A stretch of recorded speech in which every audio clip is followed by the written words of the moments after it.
Thank you, Matt. So everything that we covered both yesterday, Sunday to an extent, and then yesterday, and then today, you can find in this book. And I know this book is good because Matt Ayers said so. He's got the little blurb on the back, so thank you for that, Matt. And I love the Ayers family. Love them, love them, love them. And this church has got some really, really, really great days ahead. You've already had some good days, but the best days are yet to come. It's one of the things we tell our children over and over again. The best days are yet to come. Mary actually took some notes and forgot them at home. She said, "Oh, you did? You got them down? Well, come on. So, where'd that mic go? We're going to do number. Oh, you got it. Okay. So Mary had some things that didn't quite get covered. Yeah, I should have said something about that. So there were just a few random thoughts I had of different things. One is, let me get my little note open, I just jotted them down. And Elijah actually alluded to this, but in addition to the best is yet to come, which is one of our little family sayings, we have repeated over and over something that Catherine Booth said. Catherine and William Booth founded the Salvation Army. And she used to pray for her children at night, and she would say to them, "You were not sent here for yourself. You were sent here for others. The world is waiting for you." So that's one of the things we've just repeated to our children. In fact, I'll have a little dish someone gave me that worked for the Salvation Army, and it's a little china dish with that saying in the middle of the dish.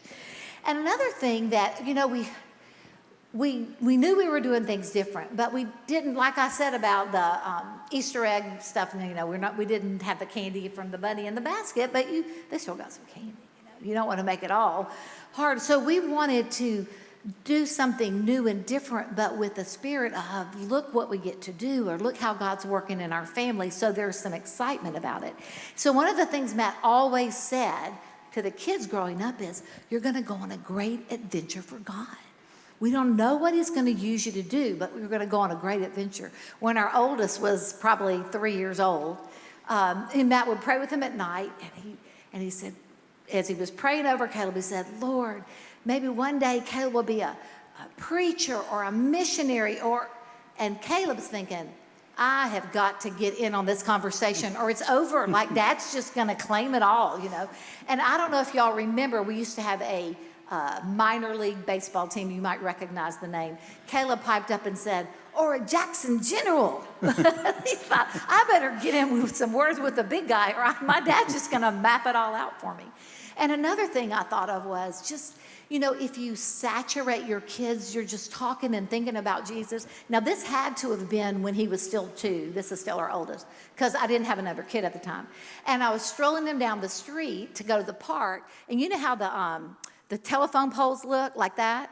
And he was going, "Cross of Jesus, cross of Jesus," just going down the street. So, just trying to get that in their consciousness. But we really didn't want it to seem like these are the things we can't do. It's that these are the things we get to do, and this is why we do them. And I think that probably made a big difference in how it came off in their lives. Yeah, I think everything is done buoyantly. We're thrilled we get to do this. And there are a lot of things we didn't do, which is what the Christian life's all about anyway, right? There's some things you don't do. But we didn't accentuate them. We weren't doing them, but we didn't accentuate them. We really wanted to go over and say, and this is what we get to do. And it went all the way down to TV. We've never had a TV in our house. And the reason for that will become very clear when you read the book. There's just an immense number of studies that suggest that TV, and by the way, let alone every other technology that's come along since then, actually changes the way your brain works. It changes the way you work. I think it's a great contributor to all kinds of things, including ADHD. I don't think it's the only contributor. I didn't say that. Not even maybe a major contributor, although I might think that, but I do think it's a contributor to a lot of things that go on in our children's brains. So I just kind of in college, before I ever met Mary, just decided I don't want that for me or for my kids. And I had no idea I was going to even have kids, but I just said no. And so when we got there, we just started saying to our children, TV hurts your brain. And they started the mantra, TV Hochabuin, all right? And we decided we're not going to do that because we love books, because we love to play outside, because all the things we love to do, that's what we were getting excited about. So I just think it's an important thing. And I want you to know, we've never considered ourselves expert on how to do family. So I don't want you thinking, we do that better than them. Almost assuredly you do that, whatever that is, better than them. I don't doubt it for a minute. The reason we even started this was we were doing family and some people were watching us do family.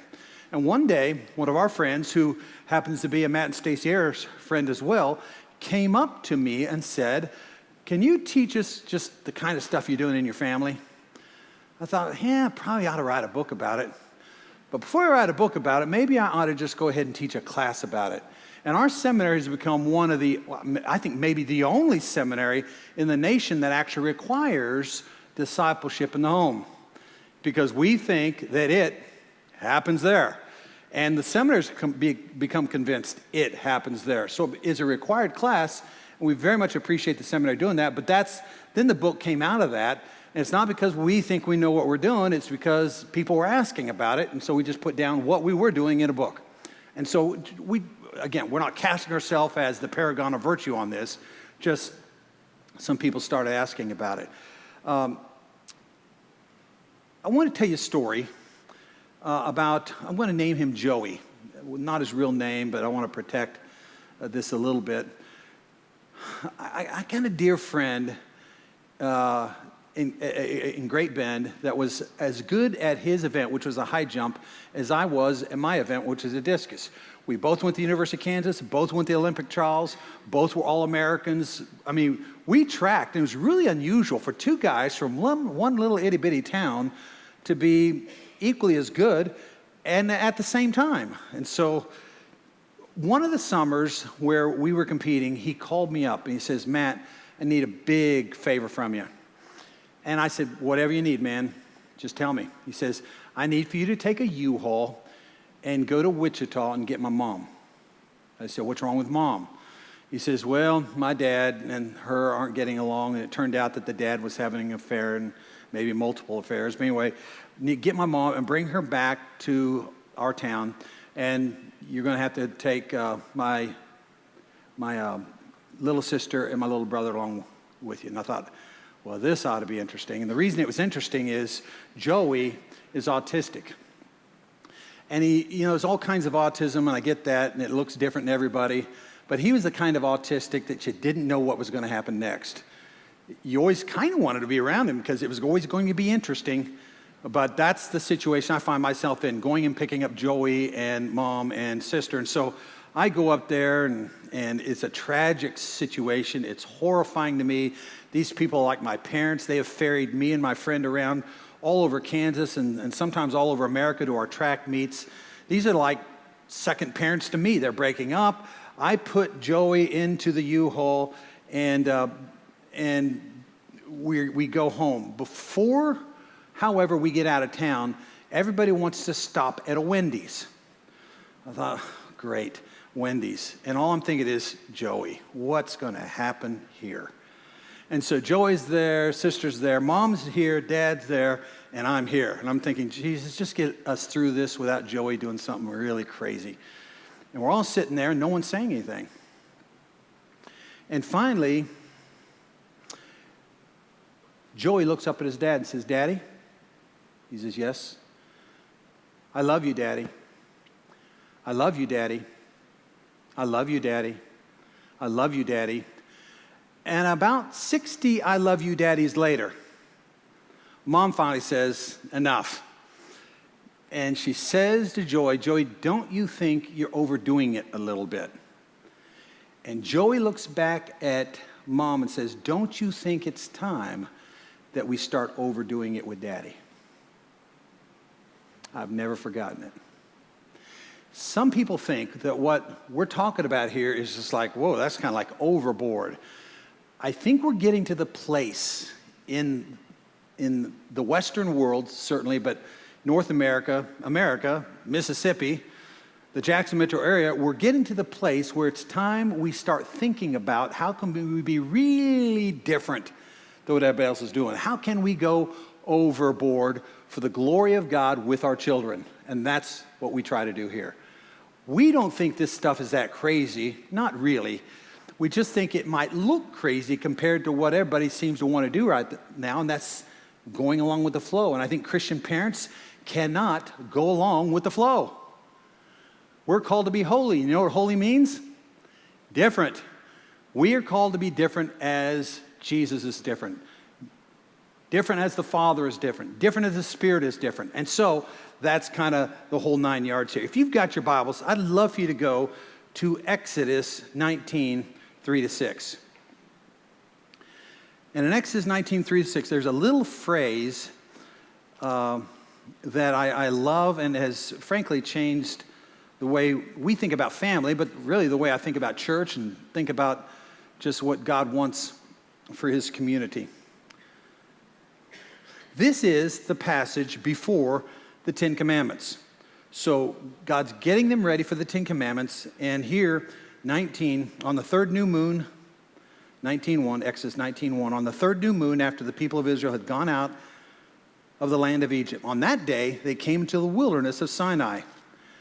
And they set out from Rephidim and came into the wilderness of Sinai, and they encamped in the wilderness. There Israel encamped before the mountain. It's Mount Sinai.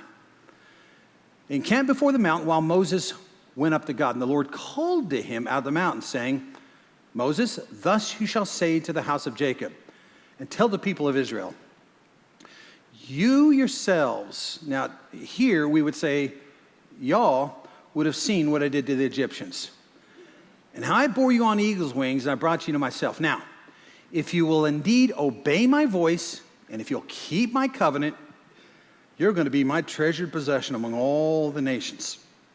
All the earth is mine. And you're going to be for me a kingdom of priests and a holy nation. These are the words you to speak to the people of Israel. So I want you to think about that phrase here, kingdom of priests and a holy nation. We're just really going to quick demonstrate for you here. Kingdom is one of the big words, but also nation. And so I'll take the first word of this phrase, kingdom of priests and a holy nation, and say the first thing God wants out of our lives, I think, is I want you to be in a community of people. I don't think you ever get to the character part of this equation unless you're in a community, because God wants to be part of that community, and through people around you, he's going to form you. But I think what this means is community is your family and your church. Those are the first kinds of community, the most important parts of your community, and then it begins going out from there. I think a lot of people have discounted the church part of that and says, well, honestly, the sports team's more my community. I had a guy say to me not long ago, my church, my gun guys, that's my real community, not this church. You can do it any way you want, but I'm just telling you, the will of the Lord is for your family to be your community. And by the way, I'm a Kansas boy, so I've had to learn the South. I had almost 4 decades to do it, and so there's you, then there's y'all, right? Then there's all y'all. And then someone told me another one. He says, your mom and them. Isn't that good? So that's the kind of community. We're not just talking about the people inside your house. It's your mom and them, all right? It's a huge, fun range of people, but that becomes kind of the backdrop of your life. And I remember pretty much that's true of my life. Annalena lived next door. I had the Freedman side of the family. The Travis side of the family is 85 miles away. They became the backdrop of my life, and I had a pretty great backdrop. So I think this whole thing of community is important because that's where we learn the stuff. That's where we learn the mores. That's where we learn the values. And I got to tell you, I know this church is disaffiliated from a denomination, and I want you to know, at age 12, I disaffiliated before it was cool to disaffiliate. Literally, age 12, I walked away from that same denomination. And walking away was the best thing that I ever did in my life, because I was forced by my parents to go to a house church run by my dad's best friend, and on the carpet of 1211 Hall in Great Bend, Kansas, I met Jesus. He became my personal friend and Savior. And so it's pretty cool. So I go back, and you'd think I'd still be a little bit bitter at that old denomination or that old church, and I'm not. I go by that church, I take off my hat. I usually have a hat on. I'll take off my hat, I'll put it over my heart, and I'll just stop and say, Jesus, thank you for this dead liberal Methodist church. Because this is where my dad got saved. This is where I took the Lord's Supper over and over again. This is where I learned the doxology. This is where I learned the Lord's Prayer. This is where I learned the Gloria. Thank you for this church. Because it was the backdrop, the community of my life. And honestly, I am grateful. Because everything I learned there, honestly, we taught our kids around our dinner table. And both Mary and I went to that same denomination. We grew up similarly, although she's in Pascagoula, I'm in Great Bend, Kansas, and we tried to relay the backdrop of our lives to our children. So it's a great thing. So community. The next thing, however, says, I want you to be a kingdom of priests. Now this is huge, because priests were basically the servants of God who are going to be mediators between Israel and God. So they have a hand up to God and a hand out to Israel, and they're supposed to kind of bring these two together, God and the people together. And God said, I want you to be a special group of people. You're going to be my servants. You're going to do what I want. You're going to be set aside for my purposes. And do I think that's what God wants for the kids of your family? Yes, I do.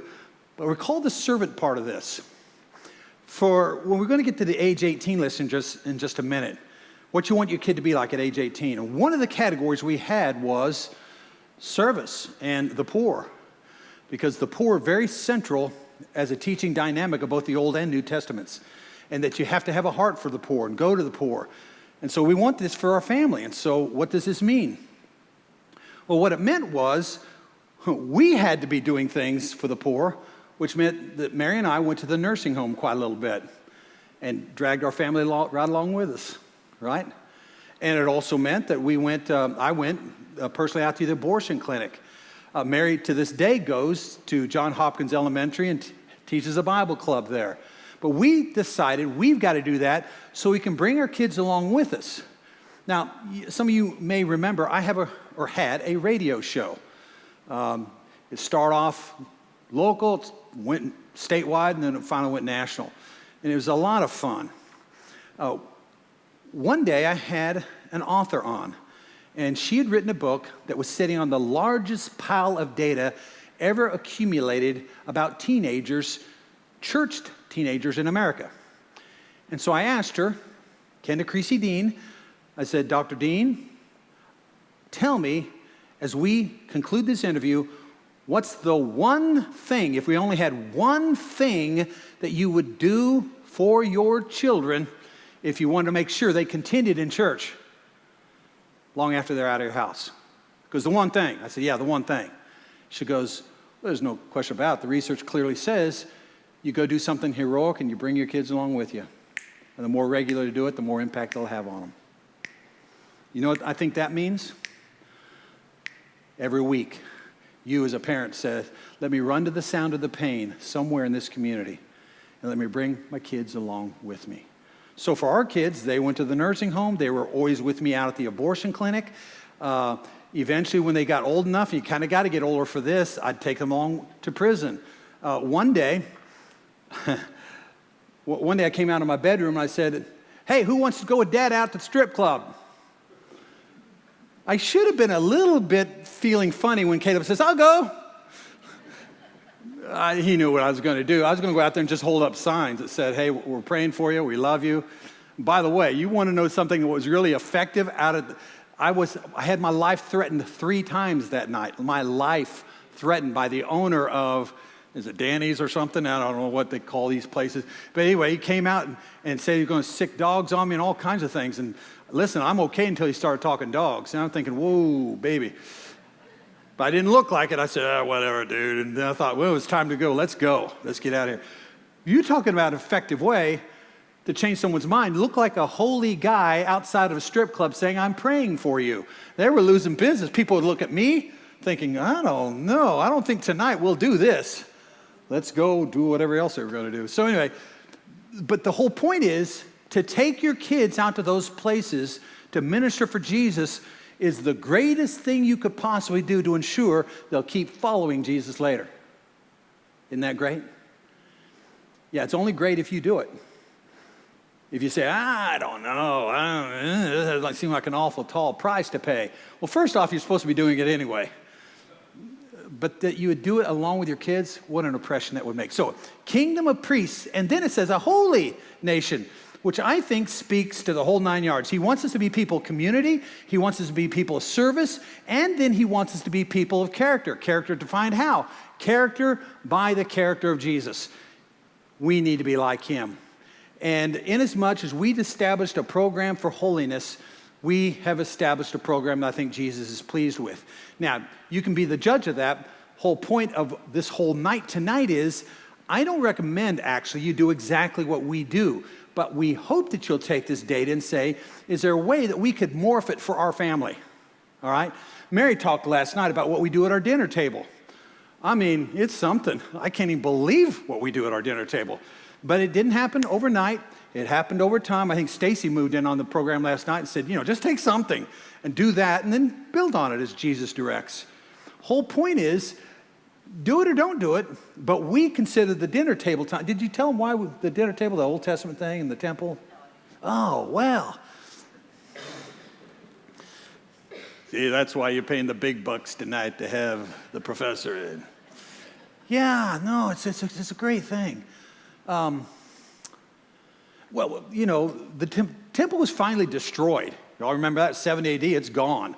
And it's gone forever. It's still not back up. It was over. So the temple's gone. So as they're running away from the temple, they're thinking, now what are we going to do? We got no temple. And so the priests and the rabbis got together and says, well, what do you say we do this? From now on, until we get the temple back up, and it's never got back up, from now on, the home will be a miniature table, your home. And the priest will be the dad in that home. And what we're going to do is the altar of the temple from now on is going to be the dinner table. Isn't that cool? And it's going to be around the dinner table where we teach you the songs of the faith, where we teach you the words of Torah, where we teach you about your destiny and what God wants to do with your life, where we light the candle and the light of God will be here with us at this very temple, at this very table, at this very altar. And so I read that. We came home. I discussed it with Mary. She goes, yeah, let's go. And I mean, our table turned into be something kind of special. We didn't know what we were doing. We just kept adding elements to it. And it became extraordinary. If you want to know more about that, it's all in the book. If you weren't here last night, we highly recommend, though, that you make your dinner table an altar. And what they're finding out is more and more is the power of that dinner table. I was doing this, was talking about this, and Rosa Cockrell, who is one of our spouses at the seminary, says, hey, Matt, did you ever hear about what all national merit scholars have in common? I said, they all have something in common. He says, yeah, and they all have one thing in common. They are as diverse can be all over the map on the kind of people they are, but they have one thing in common. All these families have one thing in common. I said, what is it? Now, what I wanted her to say was you go camping together, so I could get fired up about that, but she didn't. She says they all eat together daily. They have at least one meal together every day. Now, that's for national merit scholars. Now, I'm not interested in a national merit scholar. Frankly, I wouldn't bother. We'd be happy to have a national merit scholar. We'd be happy to have a national merit finalist. If you come from the Mary Freedman School of Survival, you'd be happy with B's. I mean, I'm just, but no, that's the key, is the dinner table. So that from that point on, we decided let's morph this thing, and we did it because we wanted a community group of people. We were building community even as we were doing our dinner table. We want a kingdom of priests, servants, radical servants, and we're building it at the dinner table. We wanted holy character, and we were building it at the dinner table. And so that's why this verse is so incredibly important, I think, for the family. Now, We want to move right now, and we have to move quickly to get through everything we want to get through tonight. We want to move to something that we call the age 18 list. So one night I'm at the school, and it's kind of a late night. I get home and I get in bed. Caleb's already in bed. Mary's in the front room. I get in my seat and I said, "Sweetheart, I found something out pretty cool tonight. It's a study, and it was cited by James Dobson." Anybody remember James Dobson? It was cited by James Dobson about a California study, and James Dobson says this is really good stuff. It's the 6 things you really have to do for your kid before he's aged. Do you remember the age? 18. She does remember. I was hoping you'd know that number. Anyway, 18 months. Okay, I was going to share. That's actually a very important part of the story. So, 18 months. So, here are the 6 things. You want to hear them? And she goes, "Nope." All right, let me. No, I think you really like to hear them, sweetheart. This is what she goes. "Nope."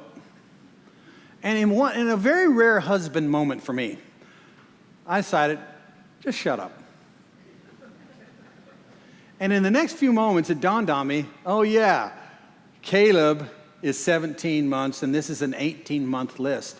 You better do these things before 18 months, or windows start slamming shut, doors start closing in their minds, their brains. They will affect them. You better do this stuff. Well, my wife is a great mother. She has planned Caleb's existence to the point of 17 months. And guess what?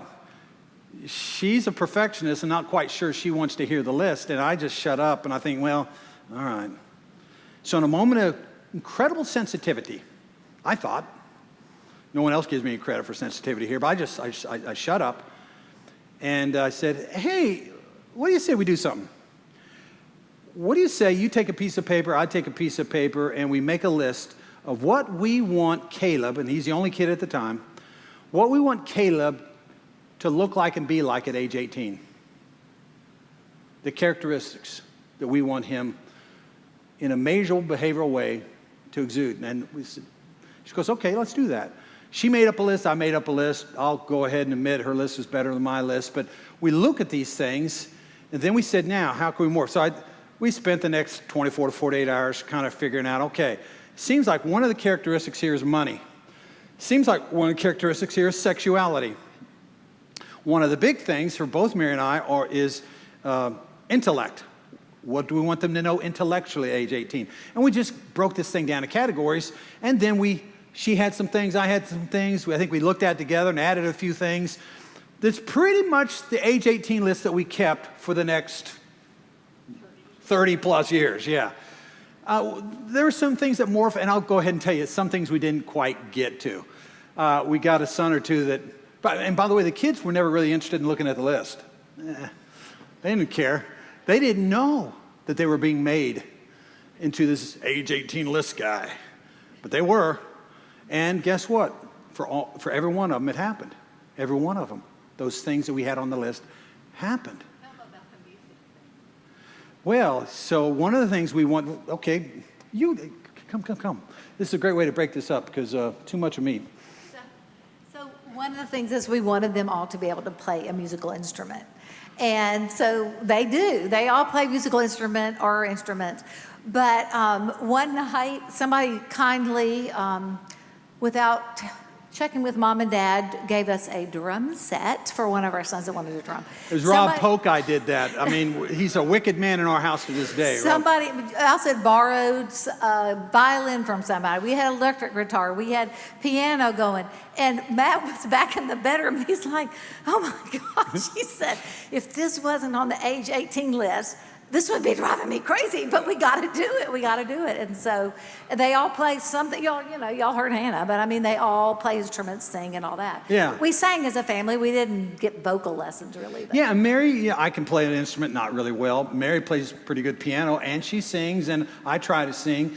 And so we're kind of musical anyway, and frankly, it's pretty important to us. Now, I'm not saying they have to sing pretty. I'm just saying they need to sing, right? I think a real man sings. And so let's learn how to sing. And so they all do it. They all love to do it and all appreciate it and all and play an instrument. So yeah, so this age 18 list, that's how it began. We have certain categories: what we want for education, what we want for sex, what we want for church, what we want for money.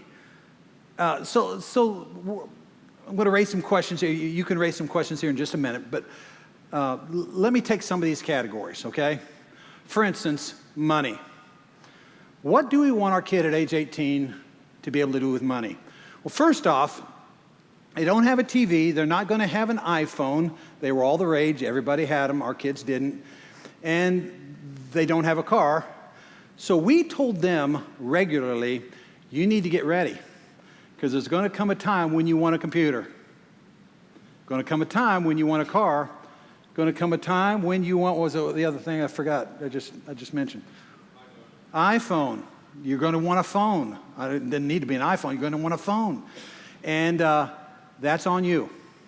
We're going to help you with tuition. Do the best we can. We hope you'll score some scholarships, but I'd be getting ready for that moment. And so they kind of thought, all right, I will be getting ready for that moment. They start saving and putting money away and being careful for that moment. Having said that, we taught them on our age 18 list, we wanted them to very much disapprove of debt. I think it's okay for house and house alone. We don't go into debt for cars. We don't go into consumer credit card debt. We dislike debt. I've been alive long enough to know debt is no friend to the Christian. Debt breaks up marriages. Debt brings tremendous stress. Debt keeps missionaries off the field. And I wanted my kids to be wide open to the mission field. So we don't do debt, which means Mary and I can't do debt. All these things are on our age 18 list. We put two categories. This is what we want the kids to be like, and ergo, this is what we've got to be like. So, we can't be people of debt. So we didn't. Paid off our houses as fast as we could so we can even get rid of that debt. Now, let me tell you, I'm a teacher, and I work in a church. Both of those things didn't pay lots of money. And so we had to live simply, but we live within our means. And not only within our means, I know that, you're not going to like this, but because I was a pastor, I was able to get out of Social Security. I'm paying for my own retirement, so we got to save. So all of a sudden now, we're saving, and we're out of debt, and we got to make sure we have enough money to put the kids through school. And Mary and I looked at each other and says, we need a miracle. So we prayed for miracles, because we don't want our children. We refuse to let them go into school debt. It's not going to happen to the Freedmans. If you can't, we always said this to them, which put enough fear in them to say, whoa, then I better start studying. If you can't go to the college of your choice debt-free, then let's go to a college we can afford, like a community college, until we ramp it up where we can pay for it. And we meant business. We weren't going to go to a school that we couldn't afford to pay for. So we said no debt, and we want you to begin saving for those three things. And for whatever it's worth, you need to be saving for future days even beyond that. So they did, and they lived into that dream. But it was a dream that we had to live into so that they could see. Now, did I tell you we weren't rich? So that means we don't have a house outside of Jackson, so we live in Jackson, okay? I hope there's a snicker or two out there. Poor guy, Jackson. We love our house, we love our neighborhood, but it's in Jackson. And so we drive very simple cars. We drive 15-passenger vans. In fact, Hannah, some of you know Hannah. Hannah actually took the 15-passenger van for her driver's test. That's all we had. That was the family car. That's all we had. And so we said, take it. And the officer came out and says, well, we can't take this. This is a bus. She goes, it's what a family car is. We've got to take it. And so she took her around, little girl and behind the big wheel. And so the whole point is we had to live simply so that our family would learn how to live simply. It was all on our age 18 list.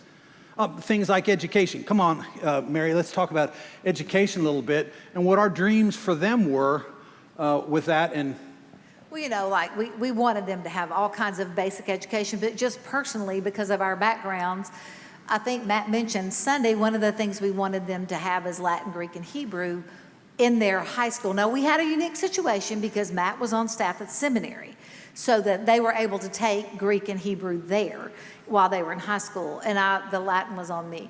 But we didn't know what God was going to call them to be, but we wanted to do everything we could to give them the tools they needed, so whatever way he wanted to direct them, they would be prepared. So, be able to write, think, keep track of numbers, because if you're not going in debt, you better know how to keep your numbers straight. And so that's kind of how we geared what we did. And we do have, the older 3 boys actually did major in ancient languages.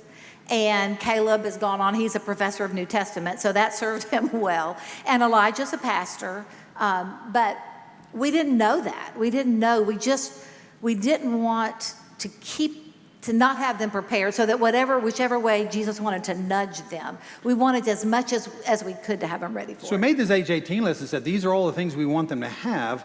And it's a basic education put on put on minor steroids, And then we said, now what do we have to do to make sure this happens?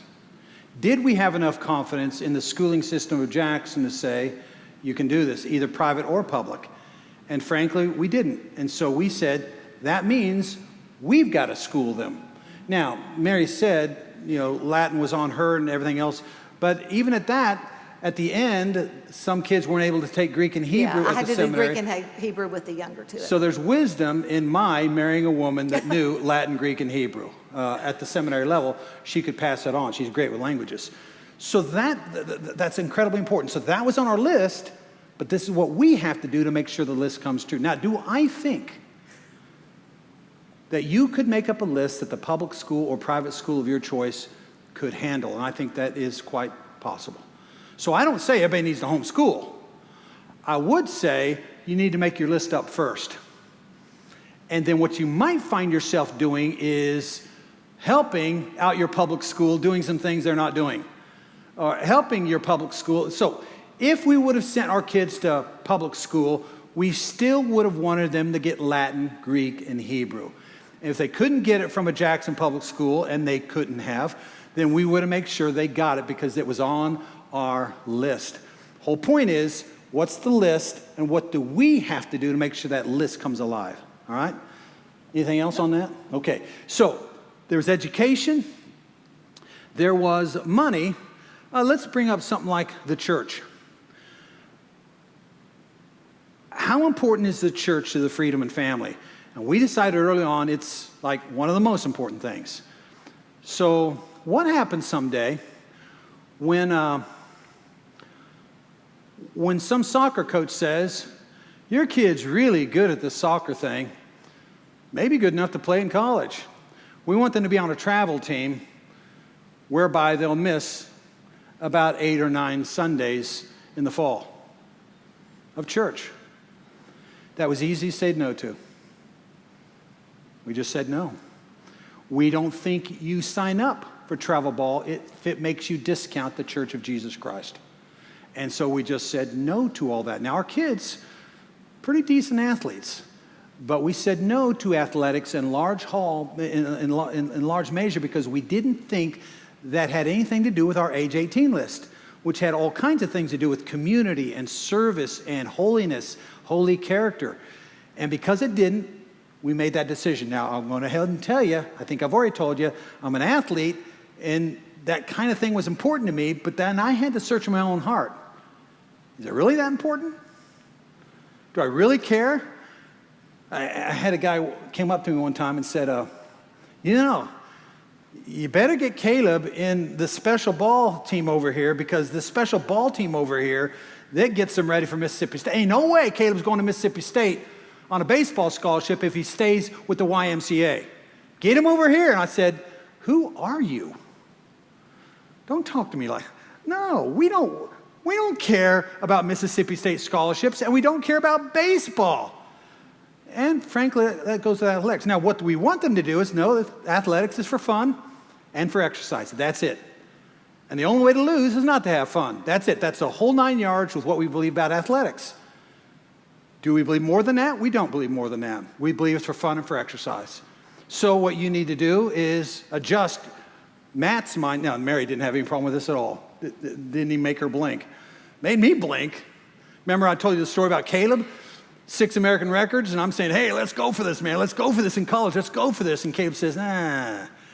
And because we had an age 18 list, we both had coached them their whole lives, fun and exercise only. The only way to lose is not to have fun. And all of a sudden, he recognized, meets aren't that fun. I don't think I want to go to anymore. And frankly, I don't want to compete. I just like to lift weights. Is that okay, Dad? I'd love to know how much blood was coming from my tongue as I bit my tongue to say, all right. But what had happened was he became a better guy than his dad because we had an age 18 list that we coached them into. And the list was better than me. The list was better than me. So that's athletics, that's money. Oh, let me get back to the church thing. We want them to love the church of Jesus Christ. Just love it. And so it's important that we talk good about it all the time.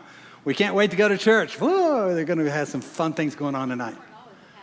Yeah, and I wasn't always the pastor. No, yeah. And so we were actually going to a church, and we planted our church 25 years ago. But years before that, we were going to other churches. The church we finally departed from to plant Dayspring did not like me. They loved Mary. They didn't like me. I don't know what it was. I don't know if it was the media stuff. I don't know if they saw me as arrogant. I don't know what, but they didn't like me. And they showed their disfavor. But our kids never knew it. All the kids knew was, whoo, how's Sunday school class? How's the youth? How are we doing? Isn't this fun? This is great. And when we headed away from that church, they cried because they loved that church. So that means when we go home and there was a really bad sermon, now I'm sure you never have ever had one of those here. Never had a bad sermon here, but we had them there. And boy, did I want to let him have it. And frankly, probably when we were going to sleep that night, I said, sweetheart, were you in there for that sermon?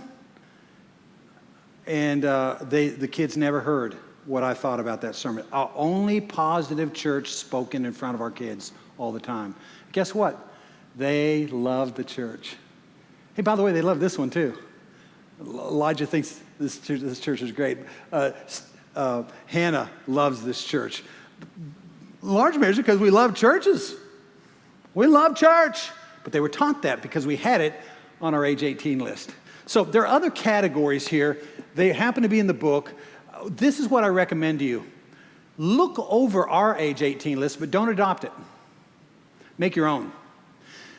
But the things need to be measurable and things you can really attain. So you can measure them, and they need to be behavioral. So behavioral, measurable characteristics of what I want my kid to be like at age 18. And be careful, because you don't want your kid to satisfy or assuage your lost dreams in high school. I was a second-string quarterback. Oh, no question, I deserve to be first, right? I was a second-string quarterback. So I want my son to be a quarterback. No, don't do that. Look at the Bible. Go with some common sense. And go most of all with what Jesus is going to need 2 or 3 decades from now. When he's looking around the world and he has to get someone to go to a place like, oh, I don't know, let me think of some place. Oh, Haiti. And I got a school there struggling. I need a young couple to go there and invest their life in this place. I don't know, it'd be great if I could get 10 or 15 years out of it, but no one's going to do that, do you suppose? And all of a sudden, the young couple named Matt and Stacy says, ooh, choose us, we'll go. Yeah, that's what I want my kid to be like. But that's what I want them to be like, much more than, hey, man, best quarterback in the league. Got a scholarship to. So really think about this list and what it needs to be. Review it, adjust it. And so I'm going to stop right there. We're going to get to the next 2 categories here in the last few minutes here. But any questions or comments, come on up here, sweetheart. Any questions or comments you have on the age 18 list, or maybe there's something that you wonder, what did you say about that? Whatever that thing was. Any questions or comments on what you want your kid to be like at age 18? What's some thinking? What's some thoughts? Stacy, I'm holding you accountable for a question if no one else asked one. So you ready? Just getting you ready here. You ready? All right, go.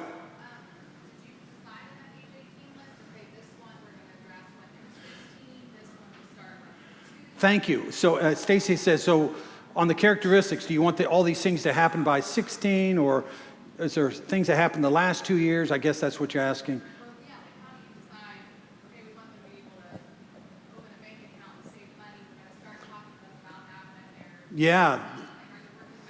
Most things you'll want to talk to them about as early as possible. For instance, sexuality. When do you wait for that one? Well, we decide our kids are homeschooled and not around a lot of other kids all the time, so they're probably not going to hit it until age 8. But if I had a public school kid, I'd be talking to them about sex about age 5 or 6. I'd get appropriate books, and there are a lot of wonderful books out there that you can read through, and do you have any questions? But we always did ours at age 8. I think I did Hannah non-blessing. Oh, yeah, I had to do the boys, so I had 5 of these assignments. She just wasn't ready to hear about it at 8. We give them the talk at age 8. I don't mean a soft talk. No, I ain't ever heard a talk like this. My dad didn't teach me anything like this. Billy Leeper's the one that told me everything I knew about sex, all right? And Billy didn't have a clue. But everything I learned from Billy. And so what happened later is I read a book called Point Man by Steve Farr. He actually has about 2 or 3 pages of the talk. And I mean, it's like, whoo, explicit. It's so explicit. I ain't going to do it for you right now. No way. When I'm giving it to my kids, by the way, the best way to have a talk with a boy, I don't know about the girl, you can tell me about this, and you think about it, it's probably true, is you're both sitting down looking ahead. Whatever you do, don't look at each other. For men, we just don't need to look at each other when we're talking. So what are we looking ahead at? Well, a ball game, a TV, a fire. Yeah, for us it was Sonic and looking at the windshield. So Zeke, you have any idea where you came from? He said, from Mommy's tummy. He said, well, yeah. How'd you get in Mommy's tummy? I don't know. Well, let me tell you how. And here we go. I mean, it's explicit. I talk about what happened with me and your mommy. We get in a bed. And I just told him everything. I told him, I can't tell you. I just turned red right now. But anyway, at the end of the talk, I said, it's always like, so, any questions? Huh? They've heard nothing like this, not the least bit. So, He had a question. Well, no, Zeke did have a question. You know what he wanted to know? He's standing out front of an abortion clinic, and he wanted to know about Downs kids. And are they some of the kids that are taken in abortion clinics so they can be rid of them? He wanted to know about it. What created a Downs kid? Why do you want to get rid of them? Whoa. Way to go, Zeke. Great question. So we had a time of discussion. The fact of the matter is, when we have this discussion, it's important. And I always say this. Now, you're going to, across the next decade or so of your life, hear other guys talking about sex and how much they really like it, or what they do and what they did to this girl. He says they don't know what they're talking about. He says, listen, if you ever have any questions, I want you to know your dad is a sex expert. And you can ask me anything you want. Now, for the next decade and a half, they asked me nothing. They've never asked me since then. But the point is, we laid her down, you know. And I am a sex expert. Married her, and that's a pretty good decision, wasn't it? And we've had pretty good sex across the years, and we produced 6 kids. Now, I don't know about you, 6 kids. Not everybody's done that. Well, Hugh Hefner's right. He's our sex expert in America. Yeah, let's talk about sex. Sex is great sex with one woman across a lifetime. and to produce great kids from that union, that's great sex. I've had great sex. I'm a sex expert, and Hugh Hefner's not. Well, something you said. It's something, I've all rattled you up now. Yeah, Huh? no, well, something about that. But anyway, the thing I wanted to mention was you asked about the timeline and that kind of thing, and certain things we did. But like the whole playing an instrument, what was Caleb, about 14? And we were looking at the list and we were like, oh, shoot. We hadn't done anything with anybody with music lists. We were like, we got to get moving on this learning to play an instrument thing. And so a couple of the boys picked up guitar, and then Elijah really wanted to play piano. And, so but if we hadn't had that list, we would have missed that. Like it was in our minds. They wouldn't be musical, and that would be really tragic. It would be tragic. So anyway, just one of the things that was on, we didn't get to everything on the list. One of the things that we had on, a couple things, see if you remember what we didn't hit. I wanted the boys especially to know how to sew on a button. So when they're in college and it happens, they don't have to go find their girlfriend to do it. They can sew on a button. But to do some things like that they know how to fix things around the house. Well, I got no skill set at all at that. But so the seminary work team really helped Caleb with that, and not so much everybody else. Then sew on a button, and how to do clothes. Because I remember the first load of my laundry, all the whites came out, pink. All right, so I don't want that to happen to my children. So, and we didn't do those things. We just, there's some things we didn't get to. We'll admit it, but we'll also admit that about 95% of that list did come true. And to Stacy's point, I'm not sure you understand your question even now, Stacy, but let me say this. That age 18 list probably ought to be thought in terms of an age 13 list.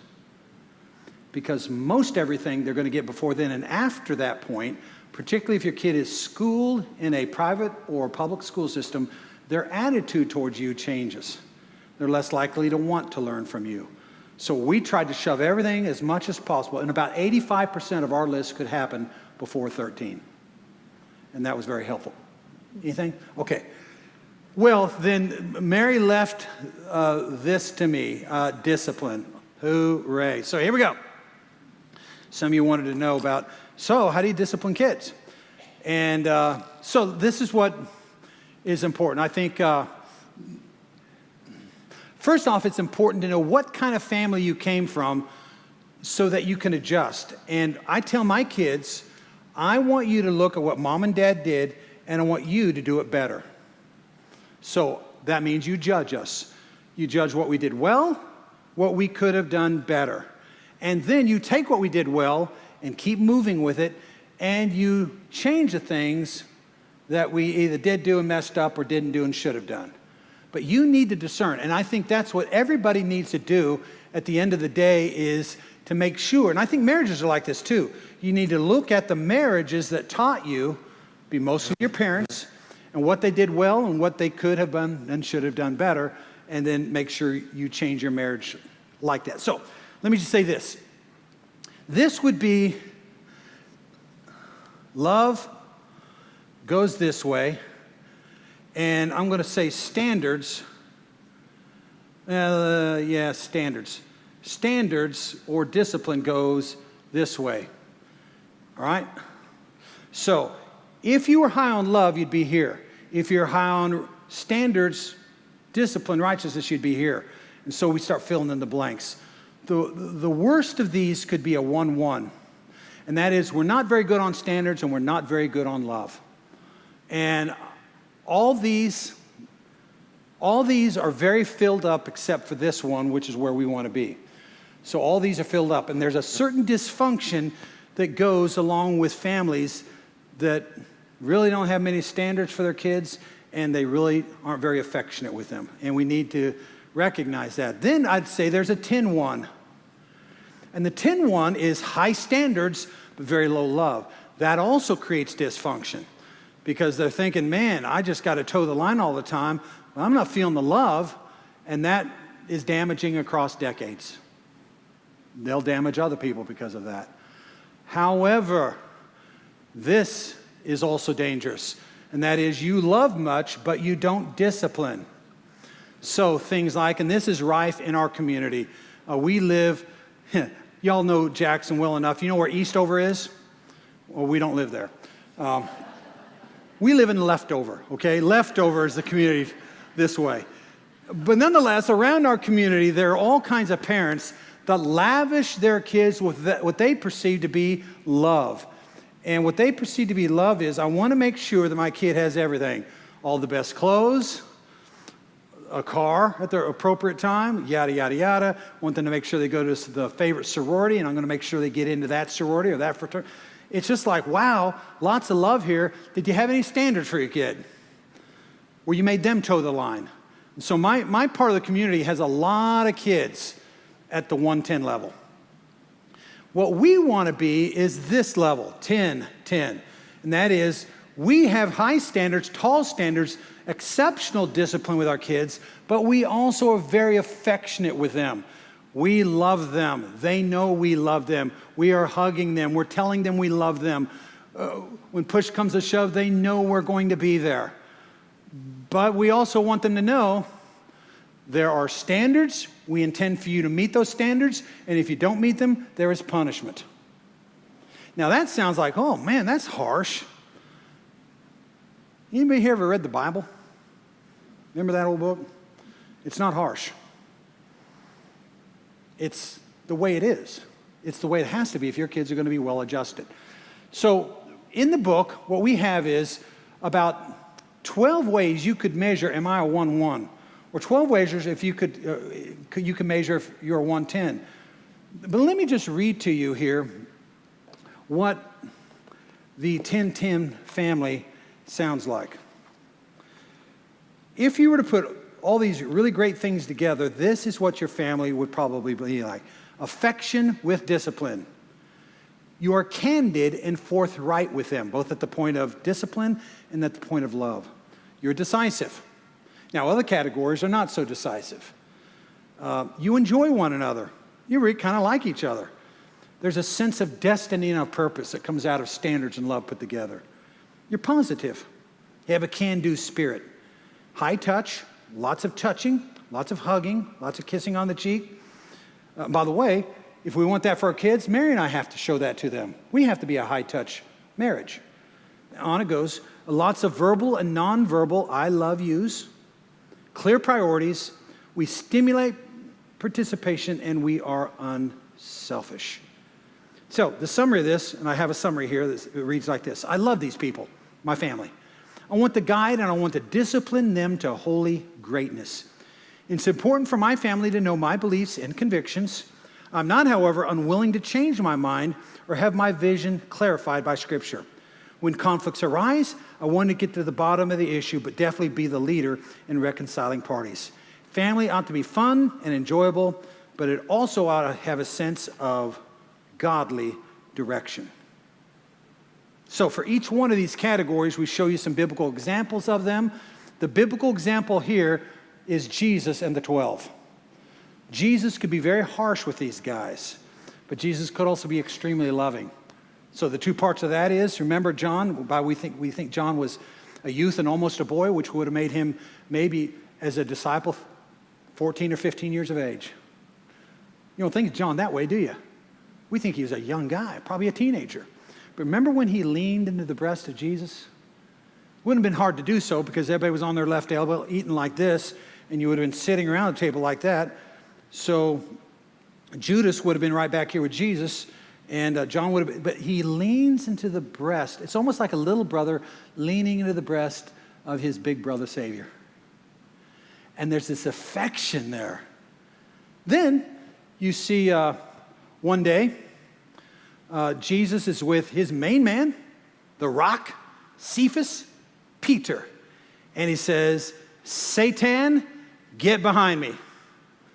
Whoo! When's the last time you called your kid Satan? Don't do it, all right? Don't do it. But I'm telling you, that's how harsh Jesus could be with his guys. So he's incredibly disciplined with them. He wanted them to toe the line. He could be harsh with them. And you need to learn how to be harsh with your kids too. But he could also love them so that they knew they were loved. And they messed it up at the end. They messed it up. They all abandoned him. But they had 3 years of enjoying this at this level. And so once they were filled with the Spirit in Acts 2, they knew how to continue with this level. And they did. Oh my goodness, did they ever. And so the early church swept across the Roman Empire based on a 10-10 model of family and a 10-10 model on discipleship. All right? Now, I write all this out in the chapter on discipline. And I don't answer the question everybody wants to know. So how do you discipline? Well, I could say none of your business. That'd get me out of here alive. Well, I'll go ahead and tell you. First off, a lot of people will say, never discipline when you're angry. And I fundamentally disagree with that. Do you ever think they felt the anger of God in the Bible? And I think based on that, we can say anger's okay. Now, I don't want anger to be apart from love. I want them to feel my anger, and I want them to also feel my love, and it's all the best if I can make that one moment, but they're two separate things. So I want them to feel my anger, and I'm going to be harsh with them. I'm going to discipline them extremely well so that they will feel it, they will know it, and they'll not want to do it again. But I also want to make sure that on a regular basis, including in the next moment, I'm cupping their face, I'm kissing them on the cheek and maybe on the lips, and I'm holding them tight, and I'm letting them know Daddy loves you. Now, can those two things go together in our world? If they can't, we're going to raise a bunch of really deviant kids. You got to put them together. Now, at this point at conferences, sometimes I get like 3 or 4 amens from the crowd, but you don't feel like there's any pressure on you, okay? We put discipline and love together. We have to. So, now if you were astute, you'd say, but you still haven't told us. So, this is the deal. At some point, usually even before they're walking, and I gather this from James Dobson, if you're thinking, I think you're crazy and I think you're wrong, then Dobson and I are both wrong. But he says, when a kid knows what he's supposed to do and you tell him and he understands you or she understands you, let's just go with he, just because I'm thinking about 5 boys and a girl, but I'm thinking Caleb really right now. And Caleb says, I know what he wants me to do. But I'm headed to that outlet anyway with my fork. Now that's a death-defying thing, right? So I'm thinking, And he looks at me and I said, Caleb, stop. No, sir. And he knows exactly what I mean. And he looks at me and says, yeah, okay. And he keeps going. That's defiance. Even if he's 9 months old, that's defiance. And I can't put up with it. So what do I do then? I go over, I grab him up, I take this hand. Look at that hand. Isn't that a beautiful hand? And I whomp him right there. Now, on that place on his body called, I don't know what you call these, but there's a diaper that's that thick. There's no way I can swing hard enough to hurt him with a diaper that thick. I don't want to bully. I don't want to, and that's the problem with teaching people how to discipline this way, is there are bullies in the world and they can abuse this and hurt people. Don't hurt people, but I want Caleb to know you've made Dad angry. And I'm angry because you're about ready to put yourself in a terrible situation. And I don't want you to die of a situation. And I'm going to prevent that situation by letting you feel Dad's displeasure, whomp. And at that point, there's no way I could have hurt him, but he knows Dad's angry because of his conduct, and he starts crying. Then I put him in his bed and let him cry some more. Now I'm loving him all the way back to the bed. I'm telling him what he did wrong, then I'm laying him down. Now, to some people, they'll call that child abuse. I will tell you the best families I know with the most discipled children did something like that. And when you do something like that well enough and frequently enough, and frequent is whenever they defy you, then you're going to find out by age 5, about 85% of your discipline problem is now over. And people can't even believe it. The people who can't believe it are the people who do this. I remember one guy one time came over the house. Look at Mary's face right now. She's just going, "Boo. This is a tough story." It's not even a story. A kid came over to the house, and one of my best friends, but he has the most incorrigible kid in all of Northeast Jackson. Everybody knows who this kid is. People who don't know this kid knows who this kid is. Everybody knows. He's got a horrible reputation for being terrible. Now, I'm about ready to see why. Here comes this kid. Let's call him Michael. And here's his dad. Let's call him Titus. And Titus looks at Michael and he says, "Stop that. Stop it, Michael." And Michael looks at Dad and says, "Whatever." And he keeps doing it. He says, "I said stop it. I'm going to count to 3. 1, 2. And before he gets to 3, Michael stops it. Until Titus and I keep on talking, and then Michael starts in again. And he's going to wear his dad down until finally they say, "Let's just leave," or "Who cares? Do whatever you want, kid. I want to have a conversation with Matt." Most incorrigible kid I've ever known. Why? Because we were counting to 3. You know what we did in our house? Obey Dad now. And if they didn't obey now, they didn't obey the first time, I'm moving in for action. And pretty soon, everybody knows this guy means business. He doesn't count to 3. He doesn't forgive and forget. Forget, but he comes in and he's going to do it. So if you're defying me, I'm coming. You know I'm coming. And guess what? You do that enough, and by age 5, 85% of the problem is over. It proved true with our kids. And yeah, we had a couple strong-willed ones. You met one of them last night. The other thing that we would do is say, Mary, I just told Mary, I said, "Listen, if you ever have like a problem and you're just like, wow, I don't know what to do now. I'm busy. I don't know." Just have him, whoever him is, it's going to be a him, have him meet me out in the driveway and tell him Dad will be here in 7 minutes. That's how far away the school was at that point from my house. Dad will meet you out in the driveway in 7 minutes. So there's Elijah out there just thinking, "I'm dead." And he's looking up around the corner to see when my car. And I'd stop whatever. I'd walk out of a meeting. I'd walk out of chapel. I'd walk out of a conversation the president I was having. I'd say, "I got to go. I'm sorry. Emergency." What was the emergency? My kid was defying his mother. And no kid defies my wife.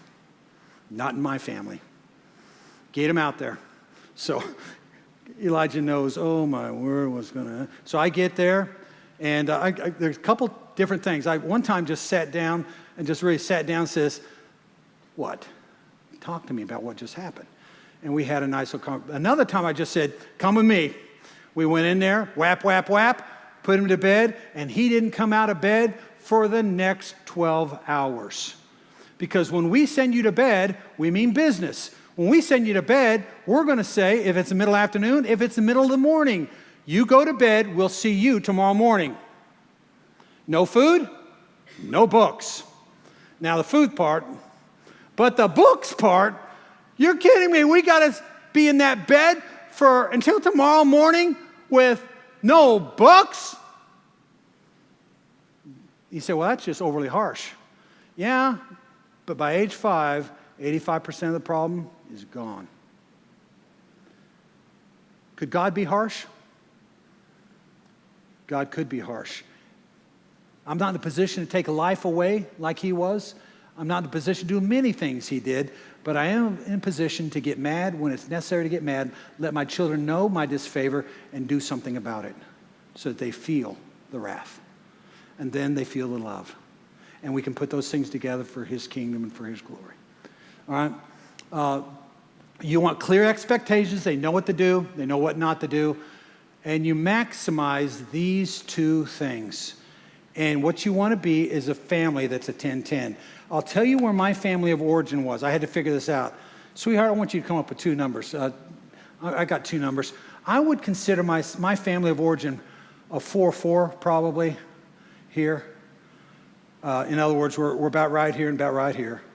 And it's kind of hard to tell you that. It's not down there. It's more like right here. Kind of hard to tell you that because my family, I told you, my dad was a first generation Christian. I'm a Christian today. I'm doing this seminar today because my mom and dad came to Jesus. But they didn't have parents that did anything like this, and they didn't have James Dobson back then. So they didn't know what to do. I think they did a pretty good job considering all things. But I wanted to look at them and say, how can I be a lot better at love? And how can I be a lot better at the standard piece? And how can I maximize that? Sweetheart, what would you say your family was? Righteousness number first. Yeah, whatever. I say 7, 8. 7, 8, yeah, and that means she came from a great family. I think I did too, but I would count myself a 4-4 family. She would say 7, 8, which is really good because they didn't know Dobson back then. They later in life they did, but they really weren't into all those things. And so I think that's a good thing. You need to discern where I'm at and where I want to be, standards and love. All right, questions or comments here on discipline? What are you thinking? You're thinking that guy's a monster. I like how my kids turned out. Let me just say that. I will say one thing. Isaiah probably, and it's not just because he was the baby. He didn't really need as many spankings or whatever. And Matt always laughs and says it's partly because he came along and he's like, I do not know what that guy has going on, but when he says to do stuff, people do stuff, I'm just going to do it. It was funny. You could tell he's looking around saying, man, I don't know what's going on here, but when Dad says do it, people are running to do it. I'm just going to do it. So he was probably spanked the least. And maybe Hannah too. And I think, you know, some of it's your kids' personalities. I don't know if it's because of the birth order or just their personalities, but we pretty much had a stronger and not as strong-willed. They alternated. So our first one was pretty strong-willed, and the next one mostly just kind of rocked along, you know. Then Elijah was third. Hannah was definitely not as, and then Zeke was a lot more, you know, just a lot stronger, and then Zaya got along. Hannah was very easy to discipline. One time, she was fussing on the way to church. She's in the car seat right behind Matt. And he just turned around and looked at her and said, no, ma'am. And she went, and she just sat like that all the rest of the way to church. So when you have a kid like that, you know, you don't always have to do as much as you have with another kid. Part of the reason she did that is she knew the dad would stop the car and take care of business. I don't care where I'm at. Now, if I'm on 8 lanes in California, if I stop, we all die. I won't die. But I would stop all the time. Didn't have to all the time, but they knew Dad would stop and deal with it. And so they kind of figured it out. In a sermon once. Oh, yeah. And then later on. Think about that. I'm up here preaching and I see something going down here. Well, excuse me a minute. And went down there and dealt with it. When we met in the skating rink. And then later, the little friend that was with Elijah confessed, I was really the one at fault. When he got older, he said it was really my fault that day. You spanked that Elijah. So discipline. Are there any comments or any boy, listen, oh, thank you. Yeah, hey, you guys, good to see you. All right, Maria, you first. What's mom's reaction? So what's the follow through afterwards with mom? So dad is disciplining in the moment. What's the follow through with you? Well, that's a great question. So the question is, once I've disciplined, what do you do? What does the wife do? What does Mary do? Now, by the way, interesting, of course, they know our family. And Maria's really great friends with our kids. And so maybe she just wants to know so she has something on them. But anyway, the point is she knows that we have 5 boys and that I was dealing with largely the 5 boys. And boys need strong fathers.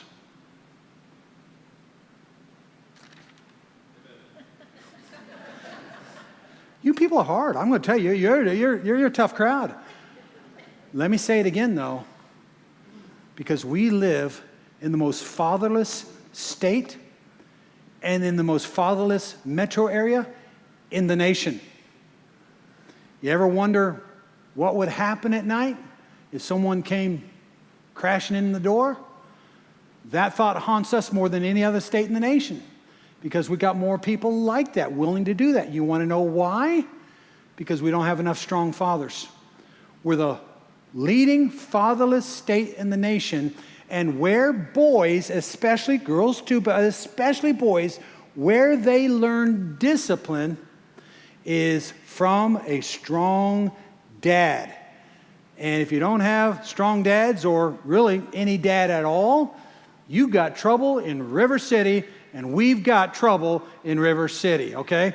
So I've given you enough time to talk or think about it. So I've disciplined, then what do? How do you follow it up? I I can't wait to hear this. I don't really know, because once they've been disciplined like that, that problem was taken care of. Yeah. And then I think you just pick up. I mean, they might be in bed till the next morning, and he wasn't the only one that did that. But then you it doesn't linger.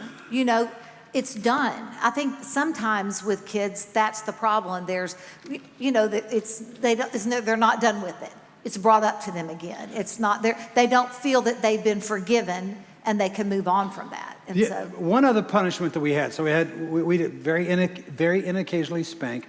We would send them to bed for the rest of the day and on to the next morning. The other thing, if it wasn't too bad, especially if they were fighting with one another, I'd say, okay, go stand in the corner. And they knew what that meant. I'm going to go over here to the corner and stick my nose in the corner. You say, how long? Until I'm reminded 45 minutes later that that's probably about over. Enough for them to cool down, get some perspective, enough for them to know, I'm not going to do that again. Might be 10 minutes, might be 45 minutes, but anyway. And if there were two of them go to the corner, all right? And you know, Matt he wasn't always there. So there were just times I just had to deal with it. We had quite a large paddle. In fact, Maria said we should have brought it for tonight. But the man who built the swing set in our backyard also made this paddle for Matt. And the kids were like, Mr. Lyle made the paddle? They felt so, betrayed by him. And I obviously didn't wield it with quite as much force. So the way we use the paddle most of all was I'd say, Elijah, go get the paddle. And he's thinking, oh no, what's going to happen now? He'd get the paddle. I said, just throw it in the middle of the floor there. He'd throw it in and provides perspective for everybody. Oh, the law is in the room. Wasn't going to use it, didn't have to use it, just there it was, all right? Just, that wrath is possible, all right? Okay, so let me real quickly, in our book, we have a chapter on grandparenting. And the reason we have that chapter on grandparenting is we go to places and we do this seminar. And inevitably, someone comes up with teary eyes and said, I wish I'd have known about this 30 years ago. And I get it, but I understand that. And so I just thought, well, there's something you can do. And so we have a chapter on what you can do if you're a grandparent. And so real quick, I'm going to run down a quick list here of things we discovered. There's 2 great interviews with 2 of the best grandparents we know. Hal and Debbie Perkins are one of those people. And Al and Beth Coppage is another one of those people. And so we have 2 great interviews. But before the interviews, we say this. Number 1, take care of yourself. Because you're going to want to get down on the floor with those grandkids, and you can't do it if you're in Matt Freedman's shape right now. I got a grandkid, and my left knee, it just doesn't feel like it needs to be down there. So I see Mary down there having fun. I can't get it. So you know what I'm doing right now? I'm getting in shape. I plan on losing a bunch of weight, and I'm working out with kettlebell. Matt, I took my kettlebell, my 62-pounder, into my office today and was doing reps in my office. Just kettlebelling it, trying to get in shape for my grandkids. All right? Take care of yourself. That means take care of your cholesterol, take care of your blood pressure, take care of your diet, lose weight, because those grandkids deserve you. But they can't have you if you're dead.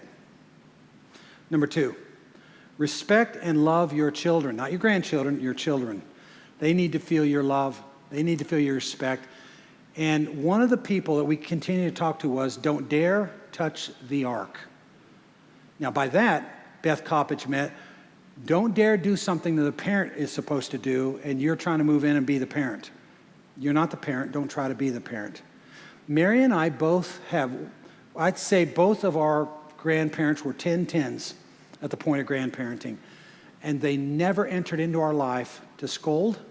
One time, my dad asked me something. Mary looks a little skinny and looks like she might be working too hard. Are you taking care of your wife? He just wanted to know. And that was probably over the line, but nonetheless, I'm glad he asked it, and I think he's glad he asked it too. Having said that, on the whole, you respect the boundaries. You are not the parent.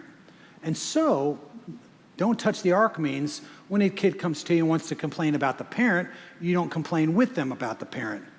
You just say, well, let's make sure we're loving them and continuing to obey them. Maybe you want to talk to the parent, but don't talk to the kid. All right? You need to love and respect the parents. Recognize the teamwork aspect of that very thing. The parents are the quarterbacks. The grandparents, any baseball players here, are the utility infielders. Now, utility infielder is we can move these guys around. They can play just about anything. In fact, the best utility infielders can play out in the field too, out there in right field and center field. They can play just about anything. They're great to have because they can do things. But what you're supposed to do is fill in gaps when needed. And so you just kind of do that sort of thing as a grandparent. But again, Beth Coppage and Al Coppage both said, but make sure you stay in your lane. And the parenting lane is not your lane. You're the grandparenting lane, where you can give almost unconditional love, and where the wrath part of it might have to show up occasionally, but on the whole, leave the wrath to the parents. Be a good listener. Nobody better than my friend Hal Perkins. Hal is an expert at this. If there's a problem with somebody, he wants to get to them and ask them 20 questions. And eventually the problem will come up and the person themselves will handle it. But ask questions. He says, and you need to do this with your grandchildren. Ask them questions. Open-ended questions, not yes or no questions, but questions that they can deal with. And once they get used to you doing that, they'll be extremely well. Debbie Perkins says you want to do that and have that relationship with them because the teenage years are coming. And if you don't do that then, they're not going to want to talk to you later. And she goes, and I want my kids to talk to me all the way through. So I talk with them when they're young and just continue it on as best I can. Hal says, listen, some of these people got distance. I mean, they moved away. And so I just tell them, listen, if we were together, I'd take you out for an ice cream cone and spend $10 on you. We're not together, so I'll send you a crisp $10 bill every time you call me. So the grandkids are thinking, I want to cash in on this deal. He says, I want you to spend that on ice cream. Maybe they will, maybe they won't. Whole point is, hey, I'm going to spend it to them one way. Why not spend it to them another way where we can talk? And they know they can call me anytime, and I will answer the phone and have a conversation with them, ask them questions. They can tell me anything they want. I don't think it's a bad idea, really. My grandpa, probably the equivalent. My grandpa, every time I saw him, reached into his, every time I saw him, Grandpa Freedy. By the way, if you love me, you'll call me Freedy. Call me after my grandpa and my daddy. Somebody said today, I don't feel good calling you Freedy. I think it's disrespectful. I said, I deem that respect. Call me Freedy. So anyway, I'd walk up to Freedy, my grandpa, and the first thing he'd do is share the secret Freedman handshake. I think it was probably his fraternity handshake. Anyway, the secret Freedman handshake, which I'd tell you what it is, except it wouldn't be secret then. So we'd go in for the secret Freedman handshake. And he'd reach into his pocket and give me a 50-cent piece. All right, I like seeing this guy. I want to see him some more, which is what he wanted. He wanted to see me more, all right? So I was raised with that. I don't think it's such a bad idea. He says, our research says good grandparents are storytellers. Everybody loves a story. And I got some stories. When Caleb and Esau are giving birth to Paul, I can't wait to tell Paul some Caleb stories. By the way, did you know this one about Aunt Hannah? And how about this one about Uncle Elijah? Just share stories. That's how you keep the stories going for the next generation. Tell stories. Have fun with the stories. Funny, meaningful, whatever. Both sets of grandparents said, try everything you can to take milestone trips. Take a kid or two along with you and go somewhere. Now, some of this means money. I don't think I can afford that. Mary and I have been saving up so we can do that kind of thing. Now, I don't know if we're going to be able to or not. I mean, we're not the retirement yet, and maybe we'll have enough money to do it. And I hope we do, to say, hey, let's go get Paul, or let's go get Collins, and let's grab them up and see if the parents will let us take them on a trip. Or we can say to the parents, anytime you need a utility infielder for a babysitter, we want to be notified first. We want first dibs, okay? And Mary's already taking advantage of these kinds of things.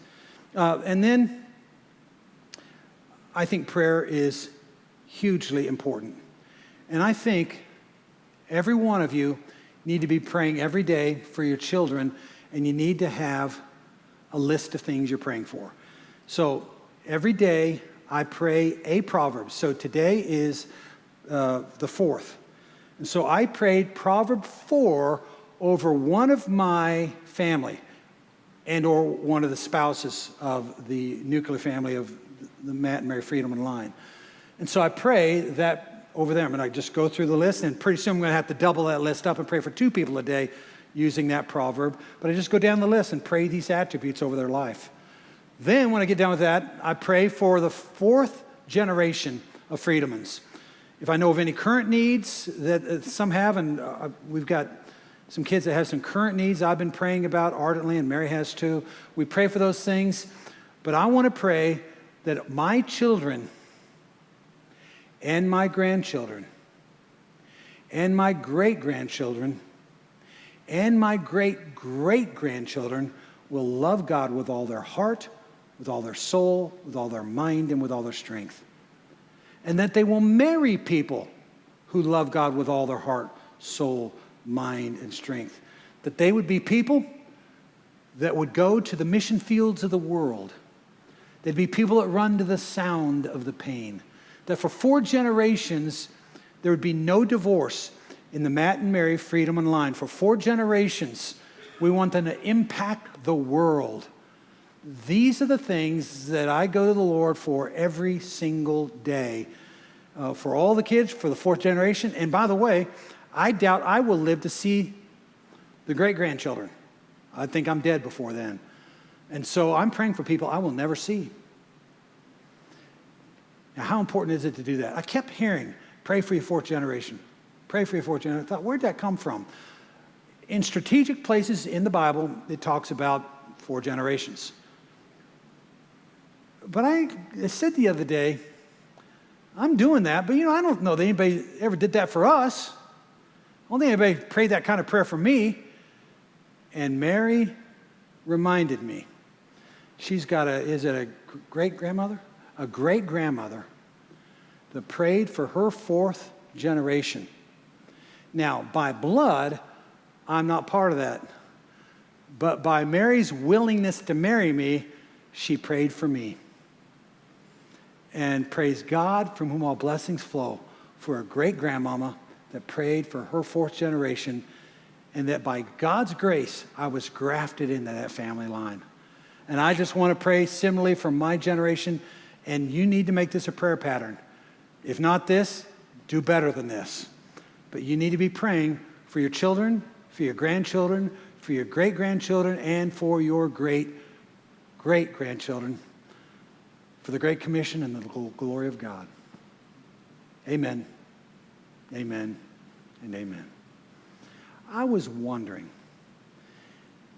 Matt, I'd like for you to participate in this if you can, but I was wondering if there'd be anybody willing to say, I'd like to pray for my family.